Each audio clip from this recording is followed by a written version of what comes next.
सोचा जिस डीआरएस की वजह से कई बार टीमें मुकाबले हारते हारते जीत जाती थी और कई बार महेंद्र सिंह धोनी ने इसका उपयोग किया जिसकी वजह से उनका इतना नाम बड़ा हुआ कि उसे धोनी रिव्यू सिस्टम किया गया। लेकिन यही डीआरएस की वजह से अगर ऑस्ट्रेलिया के सामने इंग्लैंड की टीम ना सिर्फ इस टेस्ट मुकाबले को हारती हुई दिखाई दे रही है बल्कि इस सीरीज को भी हार सकती है, तो इसे आप क्या कहोगे? जी हाँ, क्योंकि जिस डीआरएस की वजह से क्रिकेट में जबरदस्त तरीके से निर्णय बदलते हुए नजर आए और उसका उपयोग करके कई टीमों को फायदा होता था, जहां पर अंपायर के डिसीजन खराब होते थे लेकिन उसका उपयोग करके टीमें उस डिसीजन को अच्छी तरह से सटीक बैठा लेती थी। लेकिन यही डीआरएस अब ऑस्ट्रेलिया और इंग्लैंड के बीच मुकाबले में इस तरह से भारी पड़ता हुआ नजर आ रहा है इंग्लैंड की टीम पर, जहां पर इस मुकाबले को इंग्लैंड की टीम हार सकती है। देखिए, हुआ ऐसा कि इंग्लैंड के सामने ऑस्ट्रेलिया की बैटिंग चल रही थी और उस मैच में बैटिंग कर रहे थे एलेक्स कैरी। एलेक्स कैरी जब बैटिंग कर रहे थे तो सामने बॉलिंग में थे जोश टंग, जिनकी एक गेंद ऐसी आई कि उनके बैट को छू करके बॉल विकेट कीपर के पास गई।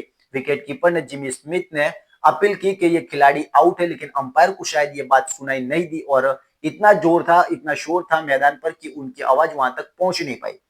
अब हुआ ऐसा कि इन्होंने अपील की, अंपायर ने नॉट आउट कहा, तो अंपायर के उस फैसले को बदलने के लिए इन्होंने डीआरएस लिया। लेकिन डीआरएस में पाया ये जाता है कि जब बॉल जाकर के बैट को लगती है तो किसी भी तरह की कोई आवाज या फिर कहे कि वो माइक्रो जो स्क्रैच बताता है वो कुछ भी नहीं बताया और उसी की वजह से उसे नॉट आउट दिया गया और बेनिफिट ऑफ डाउट जो था वो बैट्समैन के फेवर में गया और वो फेवर की वजह से एलेक्स कैरी इस मैच में शतक लगा जाते हैं।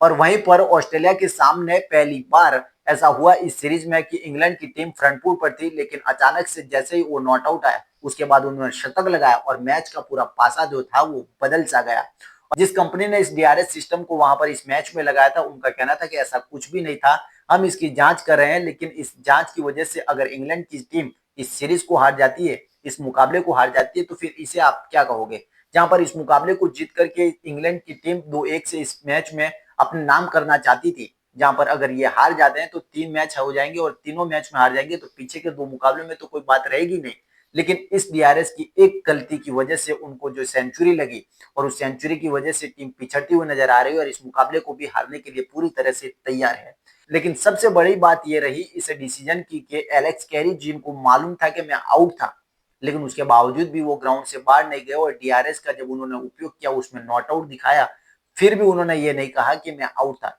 लेकिन जब मैच खत्म हुआ यानी कि जो दिन खत्म हुआ उसके बाद जब वो प्रेस कॉन्फ्रेंस में जाते वहां पर कहते थे कि मुझे पता था कि मैं आउट था लेकिन डीआरएस की वजह से मैं बच गया। तो सोचिए ये कंगारू कितने गिरे हुए हैं कि इनकी बेईमानी एक बार फिर से नजर आई है और वो आउट थे लेकिन उसके बावजूद भी उन्होंने आउट नहीं दिया। एक सचिन थे जो बैट को अगर बॉल बैट को लग करके चली जाती तो वो सीधा ग्राउंड की तरफ चले जाते थे।